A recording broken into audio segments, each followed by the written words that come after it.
At my best friend's rehearsal dinner, she squeezed my hand and whispered, "Don't worry, you'll find someone someday, even if you're a little difficult." She giggled and walked away as if she hadn't just punched me in the gut. That night, her groom confessed something to me, and what happened the morning of the wedding shattered every fake smile she had ever practiced. I was 30 years old when Amanda asked me to be her maid of honor. I should have known something felt off when I saw her name pop up on my phone.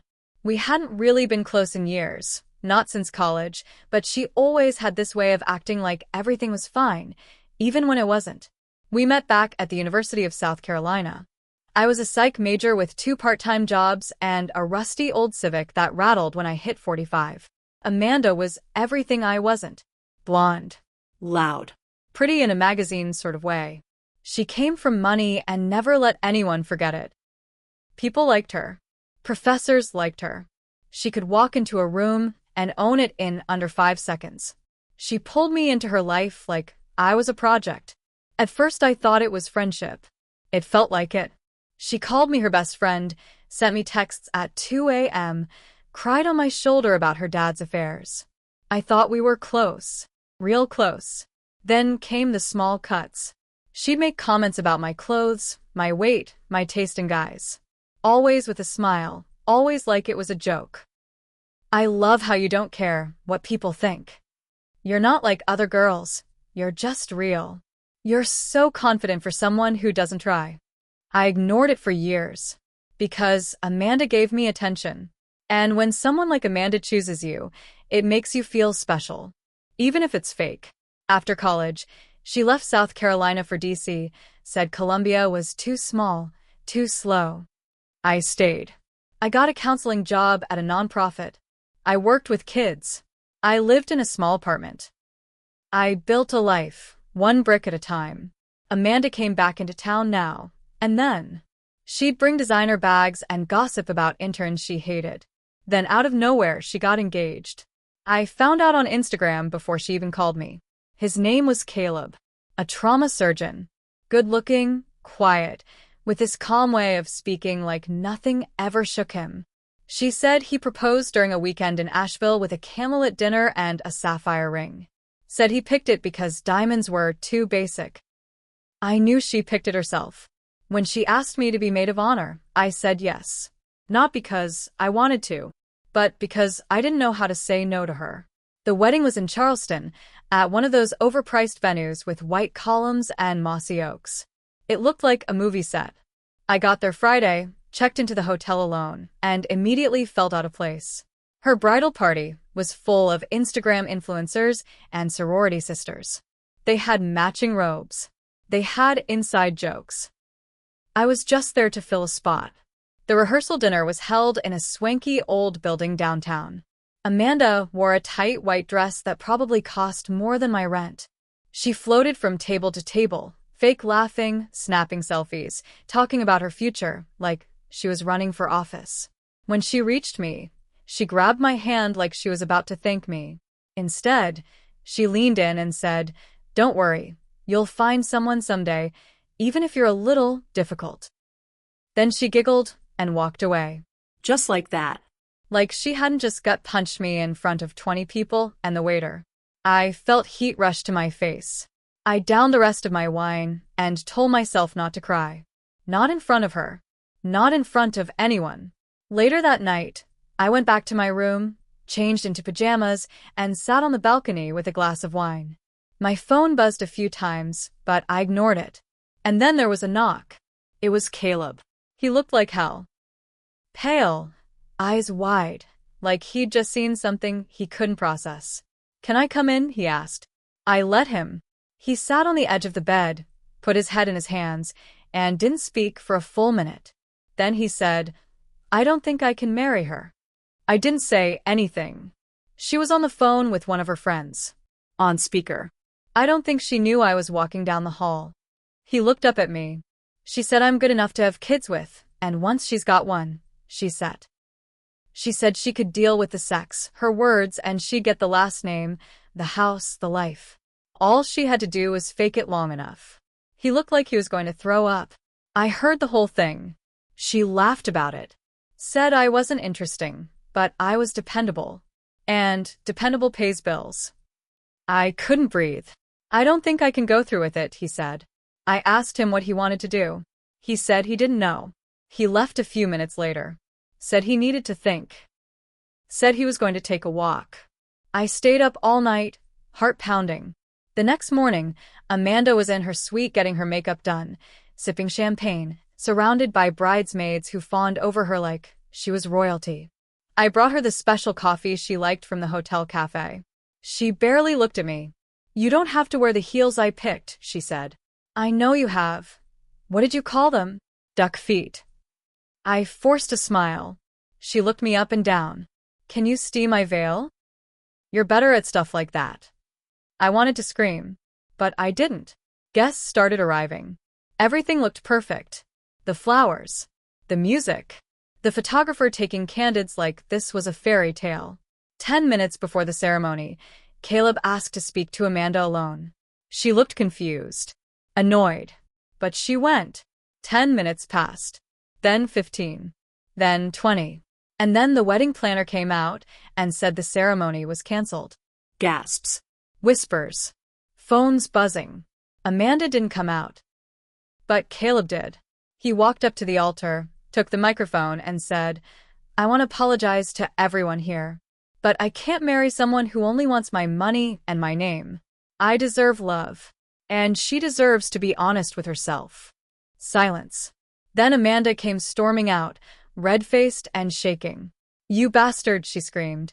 You're ruining everything. He didn't even flinch. I'm saving myself.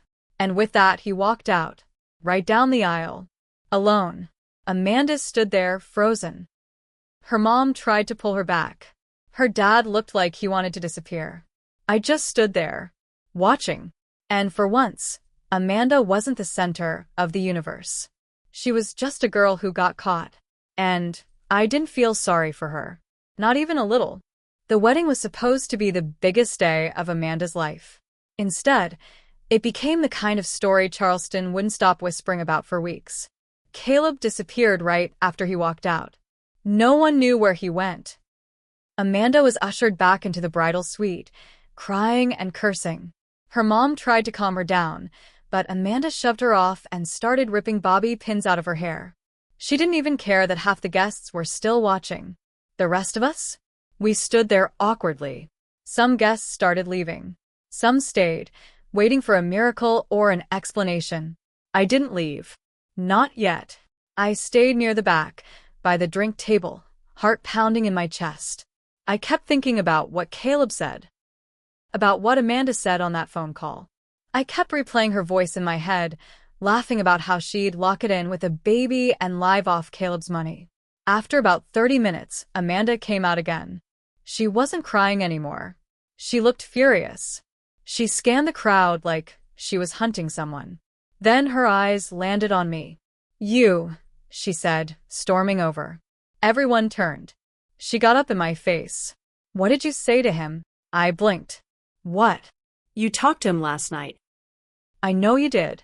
You sabotaged this. You've always hated me. You were just waiting for a chance to take me down. The words hit me like ice water. I didn't say a damn thing to him, I said. He heard you. That was all you. You think I believe that, she hissed. You've always been jealous. Of my life. My looks. Everything. Stunt. She kept going. Don't act innocent. You've always wanted what I had. You're a bitter, lonely little nothing. And now you ruined the only good thing in my life. People were watching. No one said a word. She stepped closer, her voice lower now. You couldn't stand that someone like me would marry someone like him. You were obsessed with him, weren't you? I laughed. I actually laughed. You think this is about him? I said. You destroyed this yourself. You played games and got caught. She slapped me. Right there. In front of everyone. Gasps. A few screams. I just stood there, face stinging. Amanda's mom pulled her away. Her dad told her to stop, but she didn't listen. You'll die alone, she screamed at me as they dragged her back inside. I didn't cry. I didn't scream. I just walked away, back to the hotel room. I thought that would be the end of it. It wasn't. 2 days later, she started calling me, texting, nonstop. First it was rage, blaming me, accusing me. Then it turned into begging. She said I had to talk to Caleb, that he respected me, that maybe I could help fix it. I didn't respond. Then she posted a photo of us from college, captioned it, "Friends don't betray friends." She was trying to make people think I ruined her wedding. She told her friends I seduced Caleb, that I manipulated him, that I wanted her life. Some believed her, some didn't. But the damage was done. I started getting weird DMs. Someone emailed my boss saying I was emotionally unstable. My car got keyed outside my apartment. My mailbox was filled with glitter. Those stupid prank envelopes that explode when you open them. I knew it was her. Or one of her flying monkeys. She couldn't stand that her life blew up, so she needed someone to blame. And I guess I was easy. But then I got a call that changed everything. It was Caleb. He wanted to meet. He sounded calm.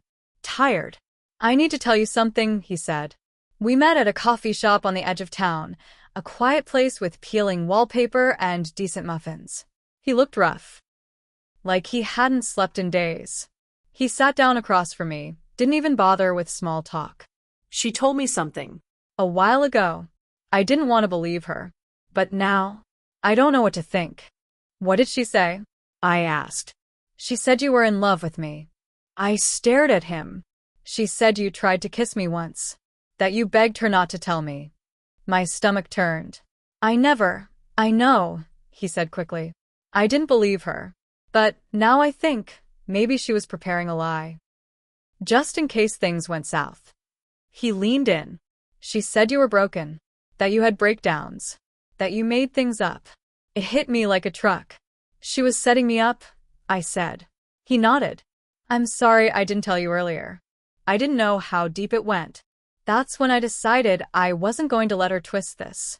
I wasn't going to let her turn me into the villain. It was time to pull back the curtain. After I met with Caleb at the coffee shop, I realized something I hadn't wanted to admit before. Amanda had been preparing for war long before the wedding. She knew how to manipulate people. She was smart about it. She planted lies early, poisoned minds in quiet conversations, and made sure no dirt ever touched her perfectly manicured hands. I didn't have her money. I didn't have her reach. But I had something better now. I had the truth. And I had Caleb. We decided not to sit quietly anymore. First, I gathered every text Amanda had sent me since the engagement. Screenshots, voice notes, photos, everything. I also had saved voicemails. Some were full of compliments, but others were pure venom. The worst one? From 3 months before the wedding. She'd called me after drinking too much and said, "If this doesn't work, I swear I'll kill myself or blame you. Whichever gets me more attention." I sent the audio to Caleb. That's when he told me something else. "Amanda used to talk about your ex, the one who left." My heart dropped. "What did she say?" "She told people you had a breakdown after he dumped you. That you were obsessed with him. That you scared him off. That breakup nearly ruined me. It took me years to feel normal again. And now I found out Amanda had been spreading lies about it, using my worst pain as a tool." Something in me snapped. I wrote everything down. The real story. The years of subtle abuse. The manipulation. The wedding. The rehearsal dinner. The slap. The public meltdown. The fake stories. I left out names and posted it online on a private social media account, but I made sure the right people saw it. Her sorority sisters. Her coworkers. Even her aunt in Asheville who used to send me Christmas cards. And it spread. Fast. People started connecting the dots. Stories came out. Other women who had been bridesmaids in her past friends' weddings started commenting. She did the same thing to me. She ruined my engagement. She tried to sleep with my brother and told everyone I was jealous. Within a week, Amanda's name was all over private Facebook groups and wedding forums in the South.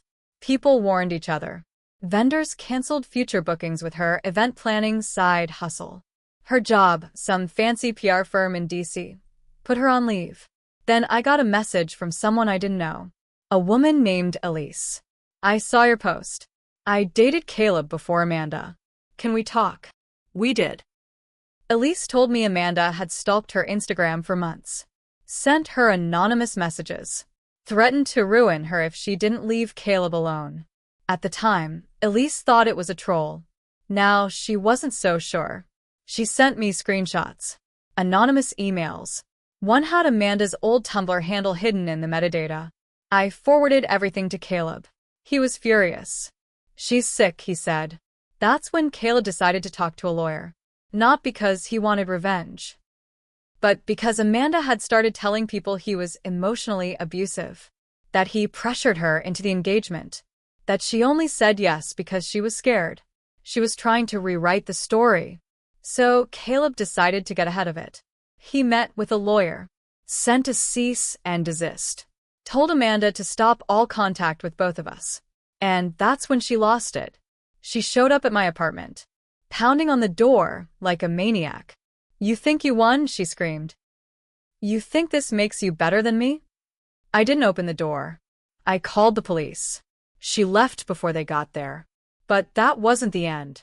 She started calling my job, telling them I was unfit to work with kids, that I'd had mental episodes. She even used a fake voice to try and pretend she was a parent. My supervisor called me in and told me everything. She believed me. Thank God. But the harassment scared me. I started locking my doors twice. I changed my phone number. I carried pepper spray. And I kept every piece of evidence. Caleb did the same. We weren't in love.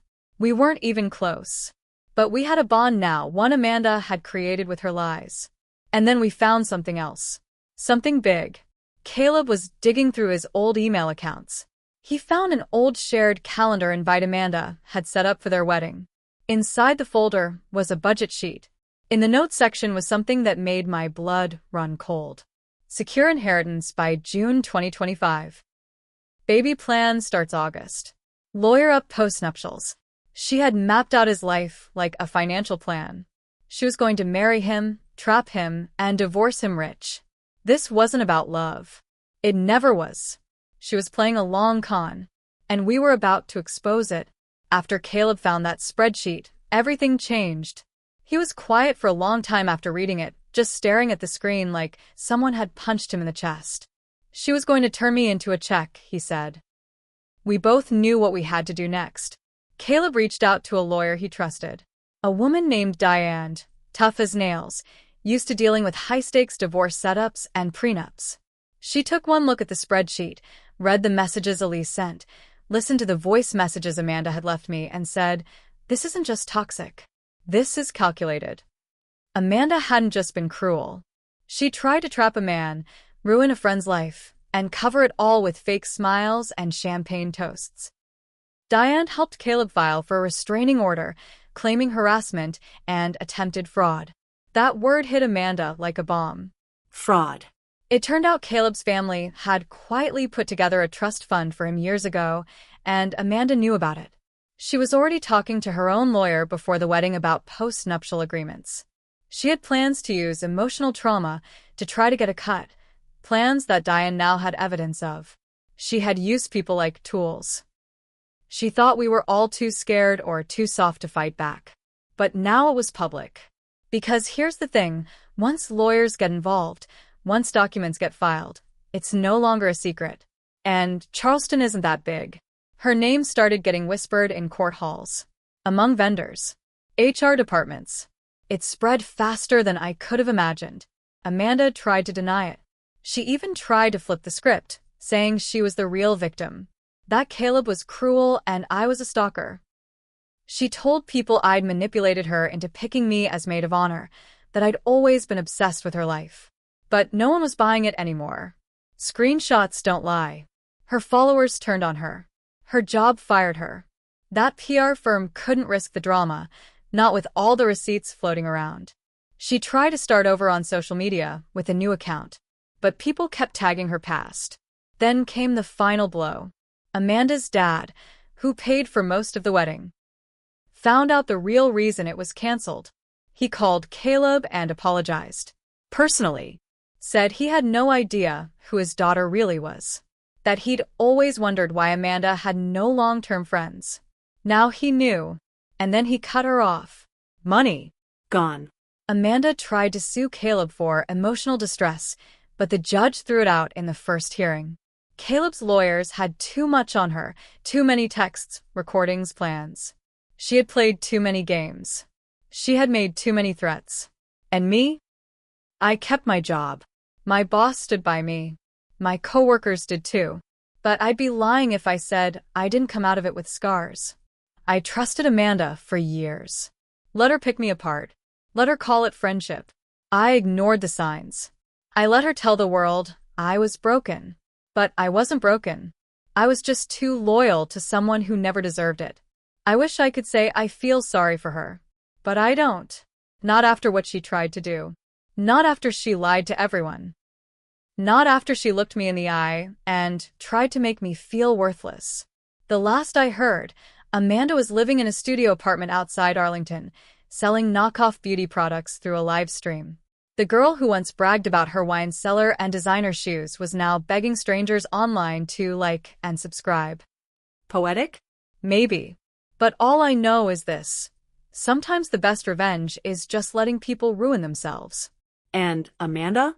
She was her own worst enemy. She just didn't know it until it was too late.